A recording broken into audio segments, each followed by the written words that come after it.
പിന്നെ പലതരം ബിരിയാണി ഉണ്ടല്ലോ, vegetable biryani, chicken biryani, mutton biryani, beef biryani, fish biryani, prawns biryani, അങ്ങനെ പല ബിരിയാണി. അങ്ങനെ ബിരിയാണിയുടെ ഒരു വലിയ പരമ്പര തന്നെ നമ്മുടെ നാട്ടിലുണ്ട്.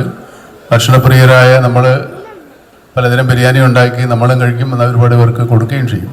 ബിരിയാണിക്ക് വലിയൊരു പ്രത്യേകത പറഞ്ഞാൽ ഒരുപാട് ബിരിയാണി ഉണ്ടാക്കാനുള്ളൊരു ബുദ്ധിമുട്ട് കഴിഞ്ഞാൽ വിളമ്പാനൊന്നും വലിയ ബുദ്ധിമുട്ടില്ല, ഒന്നല്ലേ ഉള്ളൂ.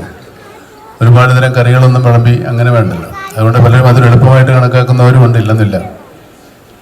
ഏതായാലും ബിരിയാണി എന്ന് പറയുമ്പോൾ നമുക്ക് എല്ലാവർക്കും നാവിൽ നിന്ന് വെള്ളം ഊറും. ഈ ബിരിയാണി ഫെസ്റ്റിവല് എനിക്ക് ഏറ്റവും വലിയ അത്ഭുതം ഈ ജഡ്ജിമാർ ഈ 10-28 ബിരിയാണി കഴിച്ചത് എങ്ങനെ ഇതിൽ നിന്ന് നല്ലത് തിരഞ്ഞെടുത്താന്നുള്ളതാണ്. പലപ്പോഴും നമുക്ക് പറ്റാറില്ല.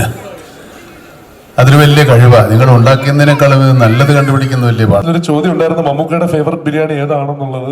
അപ്പൊ എനിക്ക് കിട്ടി, അതിന് ഉത്തരം കിട്ടി. വീട്ടിൽ ഭാര്യ വയ്ക്കുന്ന ബിരിയാണി അല്ലേ അത്, ഉറപ്പായിട്ടും ഇത് ചെയ്തു. ഇവിടെ കുറെ കുഴപ്പിക്കുന്ന ചോദ്യമൊക്കെ എന്റെ അടുത്ത് ചോദിക്കാൻ പറഞ്ഞു നോക്കാം, ഞാൻ തൽക്കാലം ഒഴിവാക്കിയതാണ്. അപ്പോ ഇന്ന്